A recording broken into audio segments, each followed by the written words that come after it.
kẹ́ bàbá lágége tànà ṣọ́ bàbá lágége tèmi o. kẹ́ bàbá lágége tànà ṣọ́ bàbá lágége. Ya Rabbi kẹ́ bàbá lágége tànà ṣọ́ bàbá lágége tèmi o. kẹ́ bàbá lágége tànà ṣọ́ bàbá lágége. Saoty kí ni ò jẹ́ ká lè gbàgbé àwọn bàbá lágége tànà. Àṣesílẹ̀ Adam tànà akúrí ni ó gbàgbé yẹn o. Kò sí inú onímọ̀ tòní tí ó ṣàǹfààní mímọ́ bàbá Adam lágége tànà. Tó bá gbà tíra bàbá kí wọ́n fi kọ́ ẹ̀ńkéwù lè ní. Tó bá lọ mọ́ríkàs bàbá lọ́gbà ṣáádà lánàá àti ní. Wà á ti ká tíra bàbá àwọn bàbá lágége tànà. Wà á ṣàǹfààní mímọ́ bàbá bóyá o gbọ́ lẹ́nu èèyàn ni. Gbogbo ọ̀nà tó bá rìn ní wàbá ọwọ́ bàbá lágége tébà. kẹ́ bàbá lágége tànà ṣọ́ bàbá lágége. Special request ṣáni bàbá téèyàn bá fẹ́ bírú ẹ̀ o. Kí sọmọ ká súnmọ́ ìyàwó kó bímọ wọn ń tọrọ ẹni. Bàbá tó bí Adam tànà àwọn ni wọ́n lọ sọ́dọ̀ àfa. Sheikh Adamu alánàmú báwọn ń fẹ́ kí wọ́n máa pa wọn. Bísàmù kẹta máa wọn àfa. Alánàmú ló sọ fún bàbá bákí tó bí Adam tànà bó ti kọjá ohun tó ń rore. Tọrọ fọmọ kò ní jẹ wọmọ ọmọ òun bí mo ṣe ń wòye. Ó tí ibi kó dá òyìn fẹ́ ìyàwó tó máa bírú ẹ̀fọn. Ìyá mi ló lè bímọ àmì wàá kúrò lórílẹ̀‐èdè yìí. Abímọ akọ bímọ obìnrin kó tó bọ́kùnrin Adam tànà tó bá bí tán kó pọ́dún mẹ́sàn-án kó tó gbé wá sílùú Ìlọrin. Special request Adam tànà ní special need Adam tèmi o. kẹ́ bàbá lágége tànà ṣọ́ bàbá lágége. Iṣẹ́ bàbá lágége tèmi kò lè jẹ́ àgbàgbé Ádámọ̀ tànà. Ó bàbá Ádámọ̀ tànà ó búrò bàbá lágége tèmi. Ojú bàbá lágége tèmi lójú bàbá lágége tànà. Súra bàbá lágége tèmi ní ti bàbá lágége tànà. Ìṣe bàbá lágége tèmi ìwà bàbá lágége tànà. Mímọ̀ bàbá lágége tèmi júwe bàbá lágége tànà. Ọmọ bàbá lágége tànà ní bàbá lágége tèmi. Kẹ́ bàbá lágége tànà ṣọ́ bàbá lágége tèmi o. kẹ́ bàbá lágége tànà ṣọ́ bàbá lágége.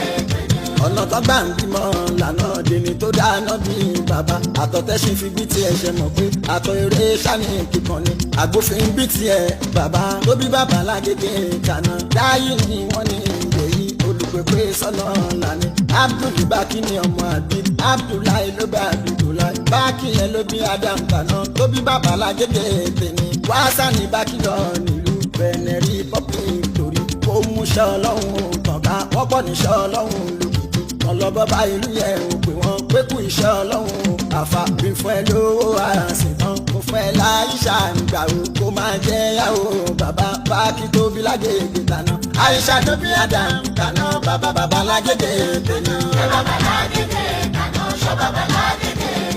Bàbá tó bí Adam tànà bàbá tó bí Adam tànà làfà bàbá lágége tànà. Àfà sọ́lú ẹ̀sìn ní òbí wa ló kọ́ bàbá lágége tànà. Sheikh Umar lágbàájú ní àfà bàbá lágége tànà. Ní Kánò Sheikh Adam Namaji ló kọ́ bàbá lágége tànà. Ìyànjú Ádámọ̀ tànà ló gbé bàbá lágége tànà. Àwọn tí wọ́n kọ́ wọn mọ̀ pé ó jọ ohun tí wọ́n kọ́ lọ́dọ̀ wọn. Ṣẹ́rí bàbá lágége tànà ló kọ́ bàbá lágége tèmi. Mọ́ríkàs lágége màní lórí bàbá lágége tèmi. Kásòtì tọ́ Mọ́ríkàs mọ̀ pé ìmọ̀ bàbá lágége tèmi. Lọ́lá ìyànjú irú tànà tí Abdullahi Adam ní. Wọ́n fi jà wọ́n tọ́kọ̀ wọn lànà ní ti bàbá lágége tèmi o. kẹ́ bàbá lágége tànà ṣọ́ bàbá lágége. Ọ̀rọ̀ bàbá lágége tànà ṣàlè sọ́tọ́ ní ilé ni. Ṣé bàbá lágége tèmi lè jẹ́ kọ̀rọ̀ Ádámọ̀ tànà kó tọ́ lẹ́nu lọ́jọ́ tèmi. Torí bàbá lágége tèmi agbádá ṣe ń Adam tànà. Tèmi gbálùkì ń balẹ̀ ayọ̀ ọkàn tọ́mọ́mọ́ tànà. Ìráyé sátọ́mọ́mọ́ tànà. أعوذ بالله من الشيطان الرجيم بسم الله الرحمن الرحيم الحمد لله والصلاة والسلام على رسول الله وعلى آله وصحبه أجمعين وبعد السلام عليكم ورحمة الله تعالى وبركاته أدوك لدولهم أترى كي قفوا محمد صلى الله تعالى عليه وسلم وصحابة الكرام àwọn tabi'in al-kiram ọlọ́dàkùn bá wá ṣẹlẹ́kùn kẹ́gẹ̀ fún wọn. Àwọn àfá wa tí wọ́n jẹ́ àfá albarka tí àwọn náà ń wò náà sì ń tẹ̀lé wọn látara parí dáadáa lọ́dọ̀ wọn látòrí maulana sheikh adam abdullahi al-Ilory wa sheikhuna kamaluddin al-Hadabi شيخنا يوسف الأبواجي تاج الأدب رحمهم الله تعالى أولمبا وكما بكنا مولانا فضيلة الشيخ مصطفى زغلول السنوسي اللهم ارحمه لنا اللهم ارحمه لنا رحمتك واسعة يا رب العالمين. مولانا فضيلة الشيخ محسن إيدو عبد اللطيف ياموني وجرجيس أقول أولمبا وكي لا إله إلا الله. بابا مولانا فضيلة الشيخ أبيب الله آدم عبد الله اللوري مدير المركز أدام الله حياته بعافية وسلامة دائمة يا رب العالمين إنك على كل شيء قدير. نعم أكيد يوم يا يقولون الفوانين الإسلام السلام عليكم ورحمة الله تعالى وبركاته. ما شاء الله. ẹ̀rí wípé níjẹta a mú àkọlé kan wá tí a fi ń sọ wípé àwọn àṣìṣe al-Imam al-Bukhari àti àgbélẹ̀rọ nínú ìwé wọn tá a mọ̀ sí tírà wọn. ẹlòmíì gbà sódì balillahi alhamd. Ọlọ́run bá wa ṣe ó kádàrá pé iṣu lọ́lọ́ ní ká máa tírìtì yà yín tírìtì personality ká sọ̀rọ̀ tí ò dá ń pa èèyàn ká wí tí ò dá nípa èèyàn ní tìtorí pé ìṣe bá ní kò pẹ̀lú ń tà ń pè ní Islam. Kọ́lọ̀n kó dákun kó là wá ń bẹ̀ kó má járí ní tí ó máa já sí pé ń tó kù ní ká máa bàyàn ló kọjẹ́ ká máa sọ̀rọ̀ èèyàn láì dá látara pé ó sọ̀rọ̀ Islam. Eléyìí náà máa dùn àwọn ẹlòmíì tó jẹ́ olólùfẹ́ lágbájá ẹ̀gbọ́n tó ó ṣe gbọ́dọ̀ rí bẹ́ẹ̀ torí pé Ànábì Muhammad sallallahu ta'ala alayhi wa sallam nínú àmì tí ó máa rí lára alátakò tàbí olùkọ́ nǹkan ẹni tí ò bá fẹ́ gbà nǹkan náà ni kó máa sọ̀rọ̀ ẹni tó sọ òtítọ́ yẹn láì dá. Kíní kan ni mo wá fẹ́ kó yé àwa tá a jọjọ́ olólùfẹ́ àtèmi náà ipe tí wọ́n tó bá gbọ́ káwọn èèyàn sọ̀rọ̀ rẹ̀ láì dá ó rí dáadáa ṣe. Àmọ́ gbogbo ìgbà tó bá ti ń rí dáadáa ṣe àwọn tí wọ́n fẹ́ kó rí dáadáa ṣe nì wọ́n máa sọ ní tí ò dáa nípa rẹ̀ ní tìtorí kèéta ni wọ́n ń pè bẹ́ẹ̀ tí wọ́n ń pè ní al-hasad tọ́lọ́ ń sọ náà al-Qur'ani wípé am yahsuduna an-nasa ala ma atahumullahu min fadli. Ṣé ẹ wá máa takò àwọn èèyàn ẹ máa bínú wọn ẹ máa ṣe tánàdí wọn nítorí pé Ọlọ́run ọba fúnra rẹ̀ ó fún wọn láwọn oore kan tí ò fẹ́ yìí. Sórí bó bá wà nínú ayé yìí tí wọ́n rí nǹkan kan tí ò dá nípa rẹ̀ sọ bí ẹni tí ò sí ń bẹ̀ ni o torí pé ò rí nǹkan ṣe. Tó bá rí nǹkan ṣe tí nǹkan yẹn bá dá tó ń rẹwà kò ní rẹwà lójú ọ̀tá ló máa fi rí ọ̀tá lòun ó máa bọ́ ọ̀tá ní ọmọ yẹ̀yẹ́. Èyí ń lẹ́ ń rí lọ́dọ̀ arákùnrin tí ń bẹ níbàdàn yẹn. Ẹ rí i pé ọ̀tọ̀ ni tá ń wí ọ̀tọ̀ ni tí ń wí. À ń sọ̀rọ̀ àwọn sálàfù tẹ́ gbàgbọ́ à ń kó ti ọ̀rọ̀ wọn à ń mú dìlálà wá a dẹ̀ ń mẹ́rin wá à ń mú péjì wá à ń mú kinní wá. Èyí tó yẹ kó sọ wípé akatira ni àbá ń bẹ̀ ìyẹn ó máa jẹ́ challenge tàbí kó máa já sí wípé ọ̀rọ̀ tal Mubarak sọ yìí kò rí bẹ́ẹ̀ fún di báyìí béèyàn bá rí bẹ́ẹ̀ ẹ mọ̀ yìí pé làákàyè máa jìnnà sírú èèyàn bẹ́ẹ̀ kí là ń wí kí ni ń wí kí wọn wá ní bí Ọlọ́run bá ti sọ pé àlùbáràkù kì í ṣe irú làákàyè burúkú rèé àlùbáràkù kì í ṣe kì í pé níbi Ọlọ́run bá ti pé hasbunallahu wa ni'mal wakil. Irú àwọn eléyìí Dr. Nasiru ti parí ẹ̀ wọ́n lẹ́ni nípara rẹ̀ ò yá pé kéèyàn má tiẹ̀ wo ibi tó wà Ọlọ́run kó wò ó ṣàkóso wà náà sàn torí pé mo parí ẹjọ́ ni. Wọ́n tún wá lọ́mọ kan náà wà tó máa ń sábà ṣe wọ́nranwọ̀nran báyìí kò sẹ́ni tó mọ kéwú lọ́dọ̀ ẹ̀ kódà gbogbo àwọn afáàsùn náà mọ kéwú lọ́dọ̀ rẹ̀ ṣé o mọ̀ránà ẹlẹ́yà lọ́dọ̀ rẹ̀ ó ti sọ rí kò mọ kéwú lọ́dọ̀ ẹ̀ kò sáfà kan tó mọ kéwú lọ́dọ̀ ẹ̀. Ìyẹn náà làpẹrẹ tẹ́ máa fi mọ aláìmọ̀ kan torí pé marhala kéwú ọ̀nà mẹ́ta ló pín sí gẹ́gẹ́ bí àfáàwà Ibnul Jawzi bí wọ́n ti ṣàlàyé. Wọ́n ní marhala alákọ̀ọ́kọ́ òun náà ni marhalatu takabbur marhala kéèyàn máa ṣègbéraga. Marhala yẹn ni pé kò tí ì mọ nǹkan kan àìwá tí ì mọ nǹkan kan yẹn ẹ̀mí ó máa sọ fún pé mo ti mọ kéwù ó ṣẹ̀ṣẹ̀ fẹ́ kọ́ kéwù ni o ó ń kọ́ ọmọ kéwù ni o yóò wá máa fojú wo gbogbo àwọn èèyàn tó wà wájú ẹ pé wọ́n máa kankan marhala takaburu nìyẹn.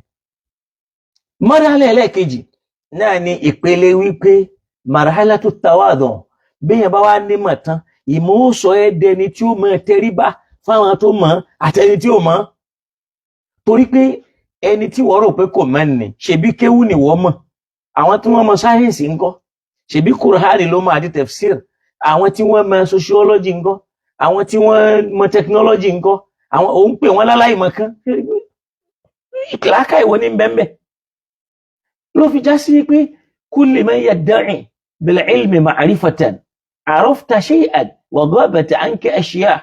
Ó ní bá mi sọ liman yadda'i bil ilmi ma'rifa, fẹ́ni tó ń pè ìpè mímọ̀ má rẹ̀ ìmọ̀ wà kéwú wà lọ́dọ̀ wa lágbájọ́ ọmọ kéwú tàmẹ̀dù ọmọ kéwú. Ó ní alimta shay'an aw arafta shay'an wa ghabat anka ashya', nǹkan ẹyọ kan ló mọ̀, in tó sì pọ̀ ló pamọ́ fún ọ. ṣọwárí tó wá pamọ́ fún yín ló dá wàhálà rẹ̀ fún yín. tí irú ọmọ kékeré yẹn bá ń sọ pé alùbáràkà ò máa kéwú kó ó pè kíní kan ò pé dáadáa àbí ó ké Kùránì kò ké dáadáa, pé bàbá rẹ̀ jáde kó wá kà, pé bàbá rẹ̀ jáde tìmí kó wá ká kéwú kájọ ká kéwú, torí pé tá a bá ní àdàálẹ̀ ká tún ṣà ìyí ṣe ni màá bí ẹ lọ́mọ. so wá pé bàbá rẹ̀ jáde, tí bàbá rẹ̀ ò bá mọ kéwú kí wá ló ń pa àwọn èèyàn láláì mọ̀ kan sí. èyí tó tún wáyà mílẹ̀ náà ni pé èyí ti Ìbàdàn yẹn wọ́n ń sọ nípa ìwọ bọ́ọ̀tà kọ́ ní kájọ wá ṣe competition Kùránì náà kó tiẹ̀ jìnnà síra. àwọn ọmọ kéwú gan ni ó mọ̀ sọ kí ni tó ń ka kéwú Kùránì wo ni làwọn ń ka. alhamdulillah à ń ka Kùránì amẹ́rìíwá inú tó ń bí ẹ̀tún wá torí ẹ̀sọ́ wá dọ̀tá lórí kíni ẹ sì lẹ́gbọ́ lọ́n gbọ́ ẹlẹ́gbà nẹ́bì gbọ́, ẹnìkan máa gbà nẹ́bì gbọ́ kó má gba Kùránì gbọ́. sokọ́lọ́n kó ṣíjú àánú wa lónìí àwa ka àdísù kan kódà ní pẹ́ lórí ètò kẹjẹ́ kájọ ṣe àgbéyẹ̀wò pé nínú Sahihul Bukhari lọ́rọ̀ tó ń sọ fún wa wípé àná Muhammad ó jẹran òòṣà, pẹ̀lú àwọn ọ̀rọ̀ míì láwọn ọ̀rọ̀ tó bà ọmọlábí ènìyàn jẹ́, tó ń júwe pé ṣérú eléyìí lè jáde nẹ́bí Ọlọ́run, gẹ́gẹ́ bá a ṣe ń gbọ́ lẹ́nu àwọn ọ̀tá ìsìláàmù lónìí pé irú ànẹ́bí yíyẹn kò lè jẹ́ ànẹ́bí, wọ́n wá máa gbé ànẹ́bí yẹ̀wò lánàbí tọ́lọ́wọ́n bá ròyìn pẹ̀lú ìwà pátáparí pé wa innaka la'ala khuluqin azimin. tá a bá ń sọ̀rọ̀ ìwà tó dáa jù láyé ìwọ tún níwà ju gbogbo ẹ̀dẹ́ èèyàn lọ, ìntọ́lọ́ ń fi ròyìn ẹ̀nu ni. so kọ́lọ̀ ń dákun bá wa ṣàlékún kẹ́gẹ́ fada Muhammad, ẹni tó wá fẹ́ tún ànẹ́bí ṣe tó ń sọ̀rọ̀ ànẹ́bí dáadáa ó sì gbọ́dọ̀ rí bẹ́ẹ̀, torí pé ànẹ́bí sallallahu wọn ló sọ fún wa wípé jaa al-islamu gharibun sayaudu kama bada sayaudu ghariban kama bada tuba lil ghuraba. ó ní jọ́ tí ìsìláàmù dé ó strange, ó ṣàjòjì sáwọn èèyàn, àmọ́ yóò tún padà wá dájòjì sáwọn èèyàn nígbà ó bá yá. ó ní fatúbẹ̀ lil ghuraba, oríire ń bẹ fáwọn tí wọ́n bá jájòjì nì. ó wá pín àwọn àjòjì yẹn sí mẹ́ta nínú rìwáyà kan. ó ní alladhina yuslihuna an-nasa isa fasadu, olóhun làwọn tí wọ́n máa tún àwọn èèyàn ṣe ńgbà táwọn èèyàn bá bàjẹ́. lónìí wallahi qad fasadna, àti bàjẹ́. ibo lókù tí bàjẹ́ ò sí, ṣé lọ́dọ̀ ń súnnà ni tàbí lọ́dọ̀ ẹni tó jó ń súfí. àwọn ń súfí kan bárabàrà ni wọ́n ń ṣe, àwọn ń súnnà kan wọn àmọ́ bá ti ń sọ̀rọ̀ wọn ní tẹríba, ìgbéraga ni, wọn pọ́n àgbàlagbà lé, wọn rí ọmọdé sí nǹkan. bí èèyàn bá jẹ́ mùsùlùmí wọn rí sí mùsùlùmí tí ẹnìyàn ò bá ti ń ṣe ara wọn kí wọ́n jọ mọ́ ẹṣẹ́gbẹ́ òkùnkùn tó dà wọ́n pọ̀. ṣé ìsìláàmù lélẹ́yìí tọ́lọ́n sì ń sọ fún anú Al-Qur'ani yìí pé wala tuzakku anfusakum, gbogbo ìwà tí ń bẹ lára wọn náà ló takò Al-Qur'an, gbogbo ìṣesí wọn ló takò Al-Qur'an. Ọlọ́run sọ ní Al-Qur'ani yìí pé la tuzakku anfusakum, ẹ má fọ́ra yín mọ́, torí pé kí ni huwa a'lamu bimani taqa, òun ló mẹni tó ń bẹ̀rù òun jù. ó lè rí i pé wọ́n ló bẹ̀rù Ọlọ́run jẹ́ nìkan, bóyá nítorí pé onírùngbọ̀n àbí nítorí pé ṣòkòtò rẹ̀ fò sókè. èyí ni ò sí min alamatil imani wa taqwa, kò sínú àpẹẹrẹ ìbẹ̀rù Ọlọ́run àtẹ̀pẹ̀rẹ̀ ìgbàgbọ́. torí pé Ànábì sallallahu alayhi wa sallam sọ fún wa pé at-taqwa ahuna, ìbẹ̀rù Ọlọ́run ibi ló wà. wa yushiru ila sadrihi thalatha marratin, ẹ̀ẹ̀mẹ́ta ló ń fọwọ́ kan ayé. ló sọ pé ibi tí bẹ̀rù Ọlọ́run ń bẹ inú ọkàn ní la fi lihya, kò sí nínú irùngbọ̀n, wala fi qasri sarawil aw fi qasri sirwal, kò sí nínú pa gé ṣòkòtò, kò sí nínú fil imama, kò sí nínú pé èèyàn kan wé láwàní. Torí pé kèfèrí náà máa wé, tó bá dé Indian ó bá lórí ẹ̀ kì í ṣe pé a fi yẹpẹrẹ. Ìbẹ̀rù Ọlọ́run kọ́lé yìí nì, ọ̀ṣọ́ ní gbogbo ẹ̀. Kódà àwọn ọ̀tá Islam àwọn náà máa ní irùngbọ̀n, àwọn pásítọ̀ ní, àwọn kèfèrí ní. Èyí wọn pẹ̀lú téèyàn ó máa fi wọn ẹ̀sìn. Torí pé at-taqwa ahuna, inú ọkàn, inú ẹ̀mí, inú àyà níbẹ̀rù Ọlọ́run ọba mi ń gbé, ló fi ń sọ wípé huwa a'lamu bikum, èmi Ọlọ́run ọba mo dá yín mọ̀ jùra yín lọ. Idh ansha'akum minal ardi, nígbà tó ń dá yín láti inú lẹ́lẹ̀. Wa idh antum ajidnatum fi butuni ummahatikum, nígbà tẹ́ tún wà ní alẹ̀ tẹ́ tí lè jẹ́ èèyàn nínú àpòlúkẹ̀ ya yín. Ẹ ó bọ́lọ̀ tí ń ṣàlàyé, la tuzakku anfusakum, ẹ má ṣàfọ̀mọ́ ara yín, torí pé ó ṣeé ṣe pé ìwọ tó ń fọ́rẹ́ ẹ mọ́ ni ó tiẹ̀ lè má dà lọ́dọ̀ Ọlọ́run, ó tiẹ̀ lè já sí pé ikú kúfúrú ló padà kú lọ́la, ó mọ bí tó ń lọ. Ẹni tó fojú yẹpẹrẹ ó lè lóore jù ẹ lọ́dọ̀ Ọlọ́run. Ó ní la tuzakku anfusakum, ẹ má máa fọ́ra yín mọ́, má wo rẹ̀ pé wọ́n ló dáa jù, má wo rẹ̀ pé wọ́n ló pé jù, má wo rẹ̀ pé wọ́n ló rí báyìí, má wo rẹ̀ pé onímọ̀, má rí rẹ̀ gẹ́gẹ́ bí ẹni tí ò ní. Ó ní huwa a'lamu biman ittaqa, òun Ọlọ́run ọba lòun mẹni tí ń bá ń bẹ̀rù òun jù. Gbogbo àwọn tí wọ́n ń pèpè súnà mara wọn, èyí tó pọ̀ nínú wọn lè bá àyà yìí kó ṣiṣẹ́ nínú ìgbésí ayé ẹ lọ wò ó. Tazkiyatun nafsi, kan máa fọra wọn mọ́, kan rí pé aw tafdilu nafsi aw tafdilu anfusihim ala ghayrihim, kan máa gbé àjùlọ fúnra wọn ju ẹlòmíì lọ, kan máa rẹ lòmíì sí nkẹ́kẹ́ yàtọ̀ síra wọn. Aya al-Qur'ani nìyẹn tá a fi lè sọ pé òkè o ìwà Ànábì ń bẹ lára ẹ̀. Nígbà tí wọ́n bi Aisha radiyallahu ta'ala anha àlè rèé pé ma khuluqu rasul aw an khuluqi rasul, kí ni wà Ànábì, àwọn báwo ni wà Ànábì ṣe rí? Ó ní khuluquhu al-Qur'an, tẹ́ bá fẹ́ mọ̀ wá rẹ̀ ẹ lọ ka al-Qur'an. Kí ló tá Aisha ò júwe àwọn èèyàn pé ẹ lọ ka hadith? Ó ní khuluquhu al-Qur'an. Man arada an ya'rifa ar-rasul aw an ya'lama, tó bá fẹ́ mọ̀ Ànábì, tó fẹ́ dáama, fakra al-Qur'an, Qur'an ni olóka, ó rí wẹ́ ẹ̀mẹ́ Ọlọ́run ròyìn ẹ̀ bí awsafil jamila, pẹ̀lú àwọn ìròyìn tó dá. Àwọn àmà àbáròyìn tí ó dá nípa Ànábì nínú hadith tí wọ́n ń pè tó jọ́rọ̀ àwọn èèyàn tí wọ́n ń lọ máwọn sahaba al-kirami tí wọ́n ń sọ pé Ànábì ló wí. Èmi ìlà tó fẹ́ gbọ́ lónìí, mi ò sì ní mú hadith ju 2 àbí 4 àbí 3 wá kéje ká wá jọ sọ̀rọ̀ lórí ẹ̀ pé ṣé léyìn náà sahihu náà ni, ṣé léyìn náà mumtazu náà ni, ṣé léyìn náà asahu náà ni. Ba'da kitabillah, ìwé tẹ́rù Ọlọ́run ọba kan kọ tó gbìyànjú táwọn èèyàn tí wọ́n gẹ́gẹ́ bí àfáwà al-Mustamali tí wọ́n ṣàlàyé fún wa, wọ́n ní Sahih Bukhari táwọn rí, àwọn rí pé kò kọ́ débì kankan, àìmọye ọ̀rọ̀ ló kọ láàbọ̀, àìmọye péèjì ní ò sí nǹkan kan bẹ́ẹ̀, àìmọye ọ̀rọ̀ ló kọ láàbọ̀. Àwọn wá mú wọn, àwọn jó wọn pọ̀ mọ́ra wọn, àwọn fi nǹkan kún nǹkan. Nígbà nìní nígbà tó yá àwọn míì náà tún dé, wọ́n fi nǹkan kún. Àwọn ọ̀tá Islam àwọn náà wọbẹ̀, wọ́n fi nǹkan kún. Tá a bá wá ń sọ inú ọmọ ẹbí wa, àyà Kùránì la múlẹ̀ yìí, tá a lè irú ẹni tá a lè sọ pé ó níwà yìí nínú àwọn àfọ̀hún súnnà, òun náà ni bàbá wa dáadáa Professor Khidir. Níwò ẹ lọ wo ọ̀pọ̀lọpọ̀ àwọn tó kù wọn ẹ̀ níwà al-Qur'ani lára.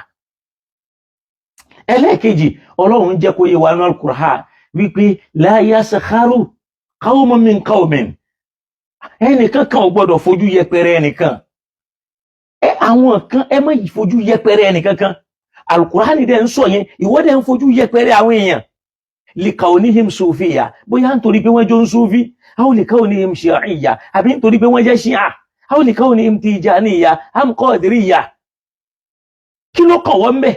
Ọlọ́run ti jẹ́ kó yé wa yí pé inna alayna hisabahum thumma inna alayna iyabahum thumma inna ilayna hisabuhum. Ọ̀dọ̀ wa ni wọ́n ń padà bọ̀, àwa làwọ́ ṣèdájọ́ wọn. Ọlọ́run gan sọ bẹ́ẹ̀ fún Ànábì, ma alayka hisabuhum aw ma alayka illa al-balag wa alayna hisab, fa alayka al-balagu wa alayna al-hisab. Tí wọ́n ní kó jíṣẹ́, tàwa ní ká ṣèdájọ́. Ànábì gan ò lè dájọ́. Amaliyahum, ẹ wo bí ìdájọ́ ṣe kúnlẹ̀ lẹ́nu àwọn èèyàn, àwọn korofo ẹ̀dá, àwọn tí wọ́n mọ̀ bóyá náà làwọn wọ̀, bóyá àlìjánnà làwọn wọ̀, àwọn tí wọ́n mọ̀ tí ó gbẹ̀yìn àwọn tí wọ́n kì í banújẹ́ lórí èyí pé Ọlọ́run kí ni ó kángun wa lọ́la. Ta ló mọ̀ pé la ilaha illallah yóò padà kángun Fir'aun? bó ti jẹ́ ọ̀tá Ọlọ́run tó, bó ti jẹ́ ọ̀tá Ọlọ́run tó, ta ló mọ̀ bẹ́ẹ̀? Ọlọ́run nìkan ló tójú ẹ̀ pamọ́. Ó ń fẹ́ kó máa jẹ́ ìkìlọ̀ fún wa, ó ń fẹ́ kó máa jẹ́ wàásí, ó ń fẹ́ kó máa jẹ́ ọgbọ́n, ó ń fẹ́ kó máa jẹ́ òye. Àmọ́ ńgbà tá a ti pa Al-Qur'ani tì, tá a yan Qur'ani lódì, bí ẹ bá wá jọ rẹ̀ Qur'ani wà á mọ̀ bá Qur'ani yún náà nìyẹn, àwọn Qur'ani yún náà nìyẹn. Kí wá là Nábì fún rẹ̀ sallallahu ta'ala alayhi wa sallam? Kí là ń bá yín sọ tá a fi dọ̀tá yín? Náà ni wípé gbogbo àwọn ahadithun allati tukhalifu al-Qur'an, gbogbo àwọn ọ̀rọ̀ tó bá ti yapa Al-Qur'an, ẹ má máa sọ pé Ànábì ló sọ. Kódà kì í ṣe gbogbo èyí tó bá Qur'ani lọ gan pàápàá là Nábì wí. Èmi wà tó já sí pé Ọlọ́run kàn ní kó bá Qur'ani lọ, wọ́n sì là Nábì ló wí. Làwọn náà fi ń gbà wọlé, ó kìkì wá ní láì fi mẹ́. Ẹ̀rí wo ló sọ pé dandan ni kí n ka Sahih Bukhari kí n gbàgbọ́? Ẹ̀rí wo ló sọ pé dandan ni ká ka hadisu ká gbàgbọ́? Ìntọ́lọ́run sọ fún Al-Qur'ani yìí pé fabi ayyi hadithin ba'da Allahi wa ayati yu'minun. Èwo lẹ tó fẹ́ nígbàgbọ́ sí lẹ́yìn Al-Qur'ani tí ń jẹ́ ọ̀rọ̀ Ọlọ́run àtàwọn àwọn wáàsí ìkìlọ̀ tó fún yín bẹ́ẹ̀ àtàwọn àmì rẹ̀ tó mú èwo lẹ tó fẹ́ gbàgbọ́? Ọlọ́run gan sọ pé wa man asdaqu minallahi qila, ta lẹni tó mọ̀rọ̀ sọ tọ́rọ̀ náà lè dá tí ó dàbí Ọlọ́run. Wa man asdaqu minallahi qila, ta lẹni tó fẹ́ dá nínú ọ̀rọ̀ tá a fi wá sọ pé ẹni yẹn o ọ̀rọ̀ tó dá o ó ṣòdodo púpọ̀ jù tó lè dàbí tọlọ́run. Ọlọ́run gan bó ti wá sọ̀rọ̀ tó dáa tó pegede tó ló tún sọ fún wa pé afala yatadabbaruna al-Qur'an, ló tún wá fún wa ní òye pé ló tún sílẹ̀kúnlẹ̀ pé ẹ̀yin náà ẹ wòye ẹ ṣe làákàyè sọ̀rọ̀ Ọlọ́run law kana min inda ghayrillah, ó tún tú làákàyè wálẹ̀ afala yatadabbaruna al-Qur'an, ó ń ṣí làákàyè wálẹ̀, ó tún gbà pé ká ronú sọ̀rọ̀ Ọlọ́run láti gbé kálẹ̀ màmá dájú pé ọ̀rọ̀ tí ń jáde yìí ọ̀dọ̀ Ọlọ́run irú rẹ̀ ti lè wá kò lè wá látọ̀dọ̀ ẹlòmíì. Àmọ́ àgbọ́dọ̀ wòye sọ̀rọ̀ Bukhari. Béèyàn kan bá wá ní èèyàn ò lè wòye sí wò làákàyè ẹ̀. Ọlọ́run gan ló sọ pé am ala qulubin aqfaluha, àbí làákàyè yín wọ́n ti pa lọ́ọ̀kì ẹni. Kùránì gan júwe pé wọ́n pa lọ́ọ̀kì làákàyè irú yín bẹ́ẹ̀. Alhamdulillah, àwa tí wọ́n wá pa lọ́ọ̀kì làákàyè ẹ̀ kí ọ̀rọ̀ wo la dá lọ́dọ̀ yín. Shahidna bi anna Allaha wahidun la sharika lah, a nígbàgbọ́ a sì ń jẹ́rìí qalban wa lisanan, lọ́kàn lẹ́nu pé bí anna Allaha huwal wahid, pé Ọlọ́run ọba nìkan ẹlẹ́yọ̀ kan al-ma'budu téèyàn kéèyàn máa sìn, la na'budu siwa, a sìn ẹlòmíì pẹ̀lú ẹ̀. Kadhalika nuqimu as-salawati al-khams, à ń kí àwọn àrùn wákàtí márùn-ún kama amarana Allahu subhanahu wa ta'ala, àkí lásán à ń kí bọ́lọ̀ ń ṣe ní ká máa kí kàmá gẹ́gẹ́ bọ́lọ̀ ń ṣe bá Nabi sallallahu alaihi wasallam sọ fún wa pé sallu kama ra'aytumuni usalli, ẹ máa kírun bẹ́ẹ̀ ti rí mi pé mo kí. Ashabuhu humul ladhina sallu ma'ahu, àwọn sàhábà al-kiram ni wọ́n bá kírun. Àwọn tabi'ina wọ́n rí bá àwọn sàhábà náà ti kí, àwọn tabi'ina wọ́n rí bá wọn náà ti kí. Bó ṣe ń kí yẹn náà là ń kí, báwọn ànábì Ọlọ́run ti kí náà là ń kí, á kí lọ́nà mi. Lillahi alhamd. ونصوم في شهر رمضان إذا جاء أو إذا حضرنا. tí Ramadan bá dé á tún bá wọn gbà á. ما شاء الله ذهاب إلى الحج، ìlọ sí hajj، أو حج إلى بيت الله الحرام، أو حج البيت الحرام، حج البيت، ká lọ sílé Ọlọ́run tàbí ká ṣe ní àjò lọ bẹ̀. سفر إلى الحج ليس فرض إلا على المستطيع، kì í ṣọ̀rọ̀ yàn àfẹnitọ́lọ́run bá ní kágbára ẹ̀ ká. Mo ń wo àwọn èèyàn kan gbogbo ẹni tó bá rán yàn lọ Mákà ní àsìkò difficulty yìí, àbí ó bá rán yàn ní umra lásìkò difficulty, nígbà tí wọ́n rán kó wá yín lọ umra ọlọ́jọ́ mẹ́ta, wọ́n sọ bẹ́ẹ̀ o, ìlú yìí náà sì lè bẹ́ẹ̀ o. Ẹ fi kó wálẹ̀ ibi Ọlọ́run bá ní kó náwó ẹ̀ sí, kó ná síbẹ̀, Ọlọ́run ó pín lérè. Torí pé ẹni tí ó bá lọ Mákà tá a bá ti kọ Mákà mọ́ lọ́dún yìí kò ní yẹ̀ nínú ìrádà Ọlọ́run, kódà kó má lówó lọ́wọ́, ṣùgbọ́n ẹnìkan ni ó rán. Ẹnìkan ni ó rán. Ṣẹ́ni tí rán yàn Mákà ni òun sọ fún yín pé òun kì í fowó ṣe sàárà ni. Kí ló dé tí wàhálà wá pọ̀? Lóòótọ́ Ọlọ́run ní lil mustati', ẹni tó bá wá lágbára tó lè rán àwọn èèyàn, àti wá ní mùsùlùmí ò gbọdọ̀ sponsor programu lórí tẹlifíṣàn, kó má sponsor programu lórí rédíò. Mi ò kú pẹ̀lú ẹni tí wọ́n sponsor. Dé pé tí ó máa ń kó ká mi lára kò dùn mí, àmọ́ kí ló tá a fẹ́ pa Islam, kí ló tá a fẹ́ sọ Islam òdòkú, tá a fẹ́ sọ Islam díẹ̀díẹ̀ tẹ̀yìn ni kí lẹ fi ṣe. kí ni tẹ́ fi ṣe tọrọ kọ́bọ̀ tó ní kí ni wọ́n fi ṣe tó bá di Ramadan nísìn káwọn èèyàn má gbọ́ nǹkan kan ní tẹlifíṣàn mọ́ kó sì má gbọ́ nǹkan kan ní rédíò mọ́ nítorí pé bí ń pa àwọn èèyàn eléyìí kì í ṣe ìrònú ẹ sọ fún wọn ni pé tẹ́ bá ti ń rán àwọn èèyàn ní Mákà ẹ má gbàgbé àwọn tẹ́bi ń pa tẹ́ bá ti ń rán àwọn èèyàn ní Umrah ẹ má gbàgbé àwọn tẹ́bi ń pa ẹ fẹ́ máa sọ fún wọn pé kán stop ẹ̀ rárá ẹni Ọlọ́run bá ti kọ hajj àti Umrah mọ́ yóò lọ so ìyẹn fi hàn á rí pé Ọlọ́run ò fẹ́ kẹ́nìkan yẹpẹrẹ ẹnìkan ló fi ń jẹ́ kó yíwá yí pé la yaskharu qawmun min qawmin ẹnìkan àwọn kan ò gbọdọ̀ fojú yẹpẹrẹ ẹlòmíì ó ní asa an yakunu khayran minhum ó súnmọ́ kó já sí pé àwọn tẹ́ ń fojú yẹpẹrẹ nì wọ́n máa lóore jù yín lọ lọ́dọ̀ Ọlọ́run wala nisahum min nisa Ọlọ́run tó wá ní àwọn obìnrin náà sì gbọdọ̀ fojú yẹpẹrẹ obìnrin ẹgbẹ́ wọn bóyá nítorí pé kò bójú àbí nítorí pé ìjáàbù rẹ̀ kéré àbí nítorí pé aṣọ rẹ̀ ò wọlẹ̀ ó ní àṣà an yakunna khayran minhunna torí pé ó súnmọ́ ó sì ṣeé ṣe kó já sí wípé àwọn tó ń fojú yẹpẹrẹ wọn lóore jù ọ lọ́dọ̀ Ọlọ́run ẹ wá dákun àwọn tí wọ́n ń pèpè súnnà mara wọn yìí ṣe ìwà wọn jọ alukur'ani ìwà tẹ́ bá ń ka alukur'ani ẹ mẹ́rí pé fi alukur'an kanu sufuratan níbi alukur'ani àfẹ́rí sẹ́rò ìwọ̀n níwà tó jọ kur'an ẹ lè bá ìwà wọn pẹ̀lú alukur'an Ọlọ́run jẹ́ kó yé wa yí pé wala telmizu ńgbà ní la telmizu anfusakum ẹ má bú ara yín tẹ́ bá wo bí tí èébú pọ̀ sí láyé lónìí ẹnu wọn ni ó ti jáde lẹ́tì máa gbọ́ àwọn fahshahu min al-aqwal àwọn àbàjẹ́ nínú ọ̀rọ̀ sọ́mọ ìyá wọn sọ́mọ làkejì wọn èpè ọ̀dọ̀ wọn lẹ́tì bá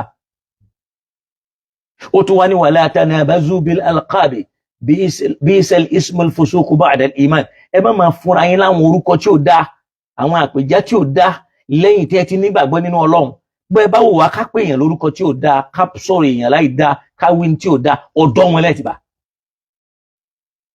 bí kan máa lérò pé àwọn làwọn dáa jù bẹ́ẹ̀ àwọn ẹlẹ́wàá máa gbọ́ àdìsù lẹ́nu ẹ̀ wípé ànábì bí àwọn sàhábà kìrámù lérè ìjọ kan pé atadiruna manil muflis ìjẹ́ tí ẹ̀ mẹ́nìkan tó ṣàṣedànù àbí tó pòfo tó dànù tó ṣàṣedànù tó ṣiṣẹ́ tí ò ní rere iṣẹ́ ẹni tí ò ráyé wá wọ́n láwọn sàhábà ní wọ́n náà sọ yí pé innal muflisa man laysa lahu dir'aman wala mata' aw man laysa lahu mata'un wala dir'amun wọ́n lẹ́ni tó wáyé náà lẹ́ni tí ò lówó tí ò ní nǹkan wọ́n lá Nábì wá sọ pé rárá o innal muflisa min ummati ẹni tí ò ráyé tí ò rí nǹkan kan ṣe nú ayé nínú ọmọlẹ́yìn mi náà ni a máa kírun a máa gbàwẹ̀ yóò máa ṣe ájì yóò máa ṣe sàká amma qad shatama hadha ó ti bú ẹnìkan tí ò ṣẹ̀ wa qadhaba hadha ó ti parọ́ mẹ́nìkan ká parọ́ láyé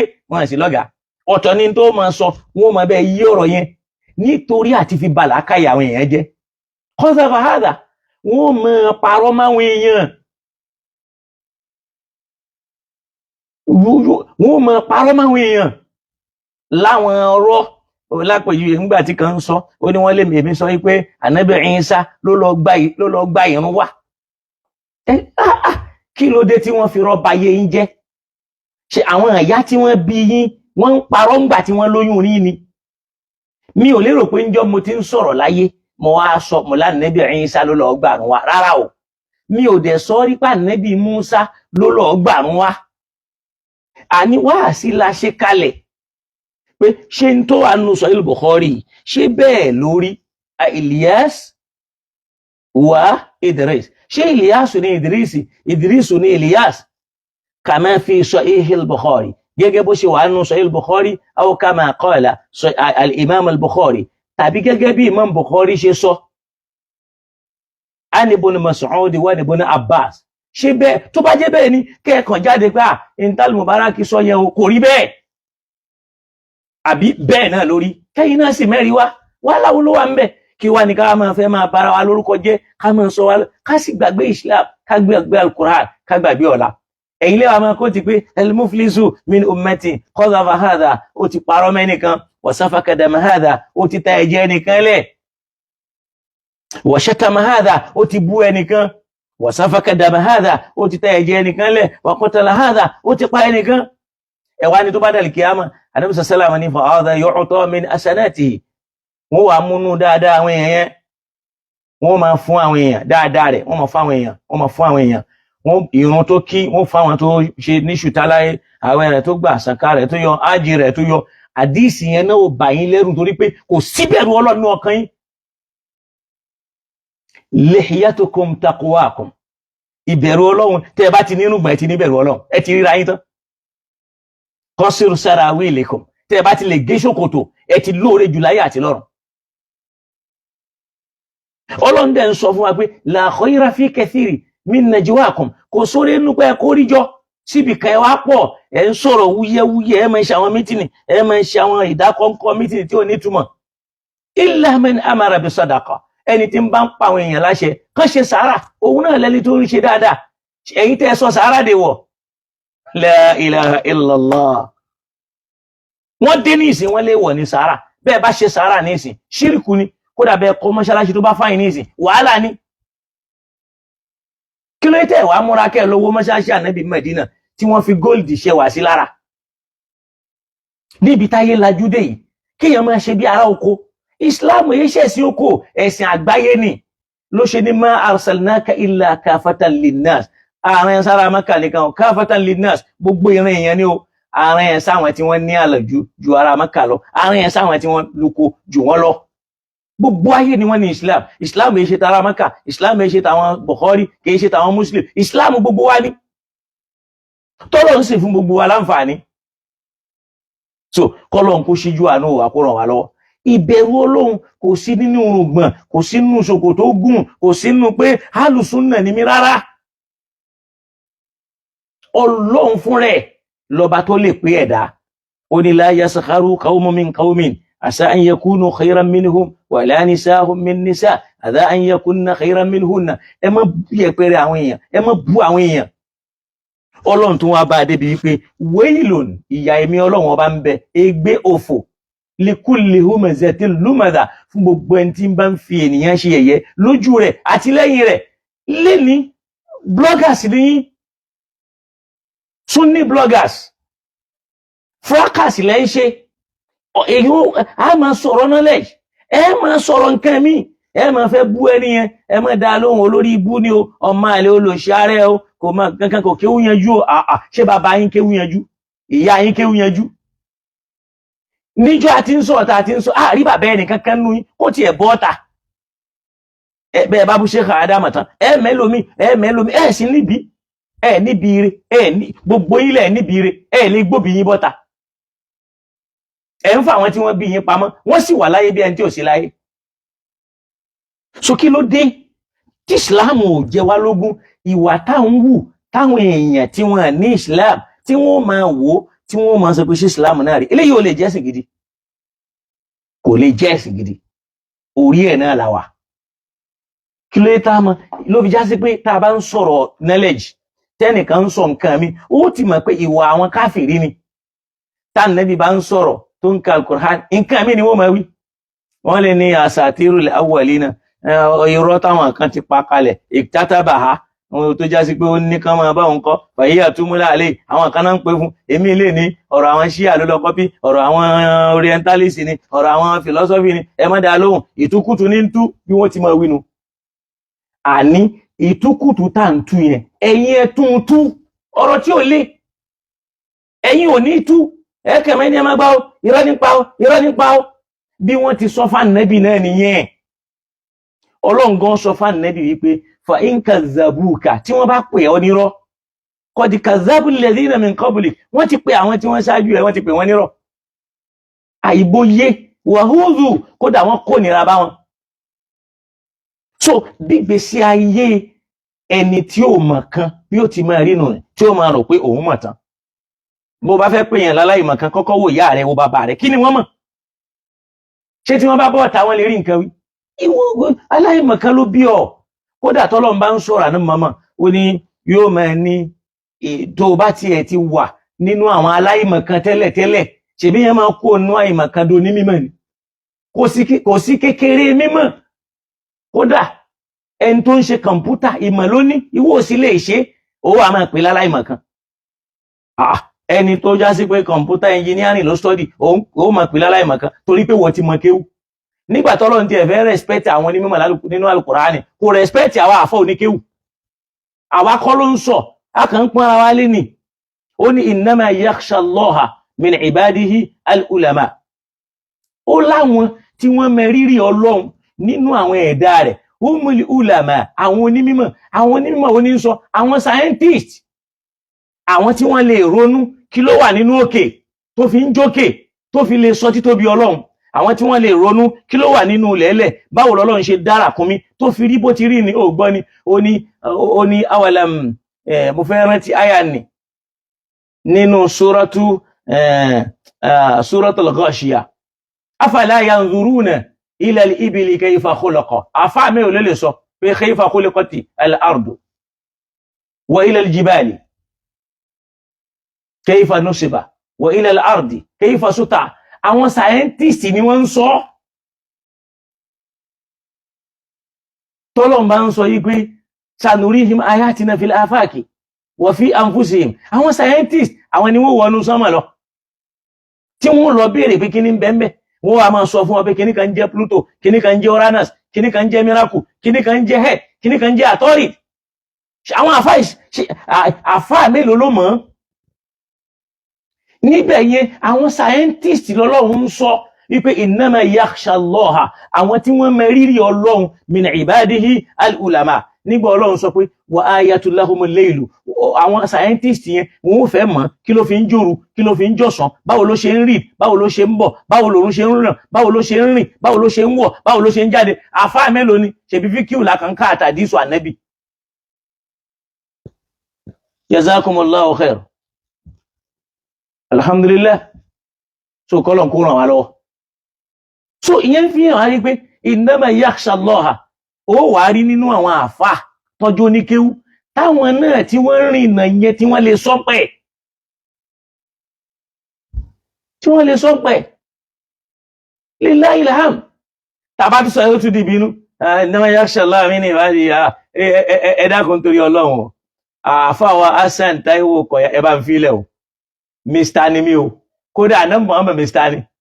Gbogbo àwọn sàhábà al-kiram wallahi Mr. ni wọ́n. Torí pọ́kùnrin ni wọ́n ń pè ní Mr. So yín wòye ṣe àbùkù. Kò sínú láìfì. So Ànábì Muhammad gan Mr. Muhammad ni dáàbà bẹ́ ṣàbòsí. Èyàn àpò bí ọba yọ́dọ̀ òyìnbó Mr. ni. Bó bá dé báńkì ní ìsìn Mr. ni. Yín wò sínú Hassan Taiwo Koya. Jazakumullahu Ọlọ́run sì bá mi kọ̀yà fún ọ. Lóòótọ́ Ọlọ́run mà níyàn tó fi. Àmì mi ò rí síbẹ̀ torí pé mò ń jíṣẹ́ Ọlọ́run ni. Mi ò sì béèrè dandan ni kéèrò pọ̀. Wallahi mi ò wá viewers. Mi ò wá. Níjọ́ tá a ti bẹ̀rẹ̀ àti ìwọ 17,000 viewers àbí followers. Àwọn èèyàn sì ń wo púpọ̀. Èmi ń yọ rẹ̀ wò. Fídíò yìí sì wà. Ó lè rí fídíò mi táwọn èèyàn tí wọ́n ní download ẹ̀ sọ́wọ́. Tí wọ́n sì máa pín kiri tó wà lọ́dọ̀ ọ̀pọ̀lọpọ̀ àwọn àfáà. Bá wọ́n lè bá wa wò. Wọ́n lè wò. Àmọ́ ó wà lọ́wọ́ ọ̀pọ̀lọpọ̀ wọn. Táwa náà sì mọ̀, táwọn èèyàn ń rí lọ́dọ̀ wọn, táwọn èèyàn ń lọ bá wọn. Wọ́n ń gbà lẹ́yìn bọ̀ wọ́n lè wò lójú kíní. So àìmọye nǹkan bẹ́ẹ̀ lọ́lọ́run ti sọ sínú Al-Qur'an. So kọ́lọ́run kó ṣíjú àánú wa kó ṣe dáadáa fún wa kó ràn wá lọ́wọ́. Gbogbo nǹkan míì tá máa ń fẹ́ kà kún pé a fẹ́ràn rárá o. Mr. Lillahil hamd. So kọ́lọ́run kó ṣíjú àánú wa. Ẹ rí i pé Islam rẹwà. Àmọ́ wa tá à ń ṣe là ń ba Islam lójú jẹ́. À ń ba Islam lórúkọ jẹ́. Mo sọ lẹ́ẹ̀kan mo lórí ire ń bẹ fáwọn tí wọ́n bá jẹ́ àjòjì. Ó rí pé bẹ́ẹ̀ mo ti lọ pé túbẹ̀ lil ghuraba. Ó ní alladhina yuslihuna an-nasa isa fasadu. Àwọn tí wọ́n mọ̀ tún àwọn ènìyàn ṣe nígbà táwọn èèyàn bá bàjẹ́. Wallahi àti bàjẹ́. Àwọn àfáà ti bàjẹ́. Àwa mùsùlùmí ti bàjẹ́. Ẹni tí ṣe mùsùlùmí ti bàjẹ́. Káwá túnra wa ṣe kò sí ń ta lè fi túnra wa ṣe pẹ̀lú Al-Qur'an yàtọ̀ sí Al-Qur'an. Torí pé Ànábì sallallahu wọ́n nínú ọ̀rọ̀ wọn sọ fún wa wípé ó ní alqalbu tatasadda kama yasda'u alhadid, ọkàn náà máa ń jì pẹ́ta gẹ́gẹ́ bí irin tí máa dógùn. Ó ní jilahuha in tá lè fi ṣí ìjì pẹ́ta ní ó wà Al-Qur'an tẹ́ ń pè ní dhikirullah al-Qur'ani huwa dhikrullah torí pé Ànábì sallallahu jẹ́ kó yé wa wí pé afdalu dhikri ba'da tilawatil Qur'ani arba'a ìrántí Ọlọ́run èyí tó lọ́lá jù láyé tá bá ti yọ Qur'ani kúrò mẹ́rin ni òun náà ni subhanallah walhamdulillah wala ilaha illallah wallahu akbar léyìí tó túmọ̀ sí pé kéèyàn máa ṣe subhanallahi walhamdulillah wala ilaha illallah wallahu akbar ó lóore ju kéèyàn máa ka Sahihul Bukhari lọ wá já mi kó wá má dìsì yẹn wá ó gbọ́ wọn láǹdẹ́ bí sọ pé afdalu dhikr ba'da tilawatil Qur'ani ìrántí Ọlọ́run sẹ́ ìrántí Ọlọ́run tí a máa fẹ́ rántí Ọlọ́run lẹ́yìn al-Qur'ani èyí tó tún lọ́lá jù tá a bá ti yọ Qur'ani sẹ́bẹ̀ kan mẹ́rin ni subhanallah walhamdulillah wala ilaha illallah wallahu akbar mẹ́rin ẹni kéèyàn máa wí ó lóore ju kéèyàn máa ka hadith lọ torí Ànábì ló sọ bẹ́ẹ̀ torí pé al-Qur'ani yẹn díkìrù ní nahnu nazzalna dhikra àwa la sọ ìrántí kalẹ̀ wa innahu lahafidhun fadhakkir in nafa'ati dhikra sayadhakkaru man yakhsha Ọlọ́run ni wazkur torí pé ìta máa fi ran ara létí lal-Qur'an wa innahu la dhikrun laka wa li qawmika bá ti ń wí náà al-Qur'ani ò ní wọ làákàyè wọn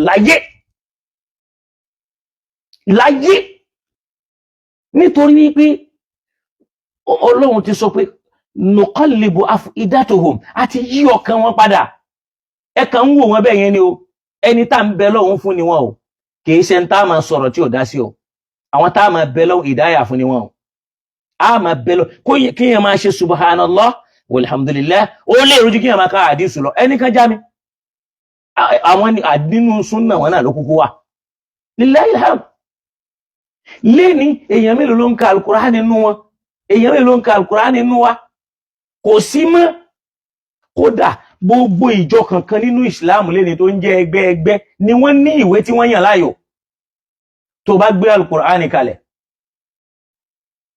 tó gbé kí lórúkọ tírà yìí ná Fadailul A'mal kalẹ̀ wá pé ẹni tó bá wà nínú ìjọ Jama'atu Tabligh ní kó mú kan ìwọ fúnra ẹ̀ wò èyí tí ó mú wo èyí tí ó mú Fadailul A'mal ni ó mú tó bá gbé Kùránì kalẹ̀ tó pé àwọn tí wọ́n ń pera wọn lóní súnnà yìí